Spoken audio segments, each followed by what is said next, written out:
What's going on, guys? Welcome back to my channel. I'm here with the How to Get Away with Murder finale review. And I didn't like it.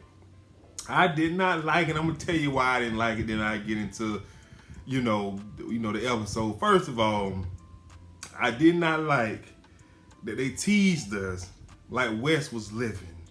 If at Annalise's funeral, when she passed, if Wes was going, how the hell Wes gonna play Christopher? How?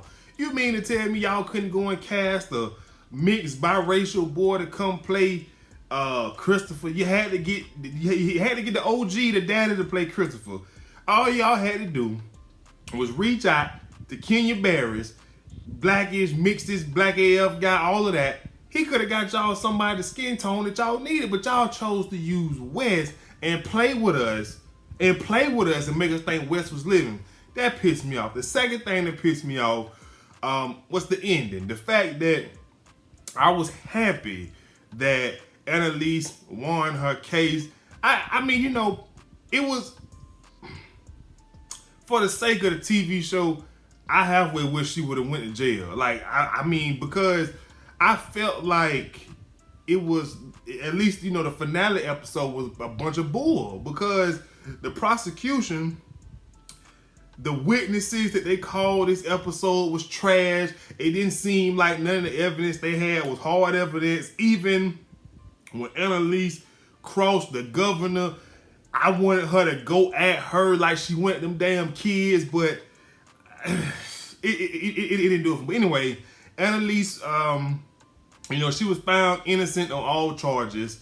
And then she basically lived her life, her, and I don't know who she got with, whether it was Eve, whether it was Tegan, but she died of old age. Michaela became a judge. Connor did 5 years in prison, got out. Him and Oliver still together. Laura, she got her grown son. Like, they just old. I didn't like that at all. Like, don't fast forward me, 30 years down the line. Don't do me like that. I didn't like that at all. So, it really pissed me off. Now, Jesus, it's something else I don't like, and I'm sure I can think of it in a sec. Oh yeah. Once Annalise, it's the last thing I didn't like. You feel me? Once Annalise, they read the verdict, and she was, not guilty on all charges, and outside of the courtroom, the police took Connor, and Oliver was like, "It should have been you." And Michaela picks up the phone and calls Laura, and it goes straight to voicemail. It should have been her daddy she called, and it went straight to voicemail, because now he can wash his hands with her and her mess, because he out of it now. You know what I'm saying? Like, nobody know that's your daughter. So that's what he, to me, that would have been better. So let's get into the episode. So I'm gonna just talk about the things that I like. So anyway, this episode, Tegan and Annalise, they get on their soap train. They upset at Bonnie for telling Frank that Hannah and Sam was his daddy and mama. And because, Bonnie came and told him that Hannah killed herself, etc., etc. And, Annalise freaking out, because she like, now I can't, really clear my name without Hannah's testimony. And so they pissed off at Bonnie, and now they can't find Frank. They thinking Frank possibly killed her because he lost his emotion. But he did lose his emotion. But Frank is determined to get his stepmama, off these charges. So he go and see Hannah's lawyer, Hannah's attorney, and pull a gun, put a gun under his, right there, whatever that part of the body called, whatever. He pulled a gun on him. He got him scared, and he basically was like, "You lying to me. You ain't giving me everything I need. So, I'm about to take you away from your family." And the man gave him a flash drive, right? So what's on this flash drive? The flash drive is a recording of Hannah and Xavier Castile talking about Nate Sr.'s murder, I believe. So so that's that. Oh, I get into it. So this episode, Annalise, I thought Nate had done flipped Xavier. I mean, not Xavier. What the daddy name? Whatever Lord daddy name. I thought he had done flipped him, had him thinking the governor killed him, but he got up there on the stand, and I don't know, the governor never had conversations with her. I don't know if she killed. Like, you know, he basically said he had nothing to do with the governor, etc., etc. And I was kind of surprised. Like, I almost felt like Nate got to him, and then the governor, she takes the stand, and even when Laura father took the stand, Annalise didn't rip him like she ripped them kids, and that, like, it just didn't sit right with me, y'all. Like, I don't know, it just didn't sit right with me. So anywho, the governor takes the stand, and they asking her all these dumb questions. Then Annalise get up there to cross her, and she plays the recording that Hannah and Laurel's father has when they talking about her as if they know her, and she just looked shocked, and it was crazy, and that was pretty, like, I don't know, I just wanted more. I wanted Annalise to go after her the way she went after them damn kids, and she just didn't, and it just didn't do it for me, y'all. It really didn't. But anywho, that was that. Also, this episode, Frank, he broke up with Bonnie because basically he told Bonnie that her telling him that his mama and his daddy is Sam and Hannah is the worst thing she could have did to him. She should have been better off sending him to jail or pulling the trigger and killing him. And that's deep, because in my mind, I didn't think Frank, because Frank a monster. I didn't think he was going to take it that way. But obviously I was wrong, and Frank took it to heart. So, and she begging, etc., etc. So anyways, moving on. This episode, the DA said they had a surprise witness, and everybody trying to figure out who the surprise witness is. And Annalise tells Tegan that it's Wes. Wes had wrote a diary of what everything happened in a security box. And I was just like, boy, wouldn't this be a great way to reintroduce Wes to us? Like, this would be awesome. But turns out the key witness was Oliver.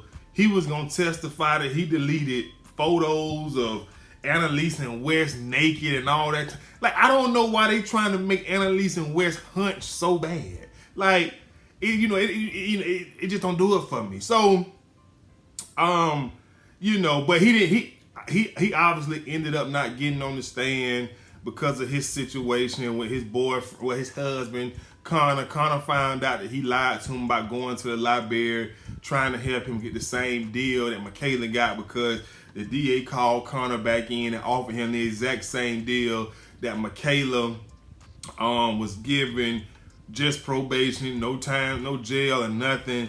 And Connor asked for a divorce, etc., etc. But ultimately they didn't get divorced. They lived happily ever after.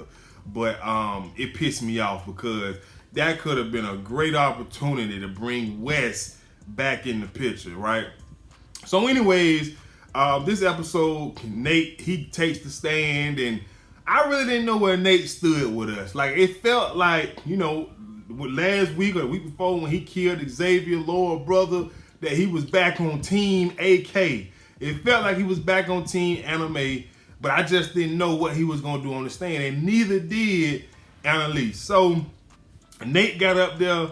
He basically went to singing, because before he took the stand, the DA and the Attorney General came to him with a new settlement offer of $20 million for the wrongful death of his father.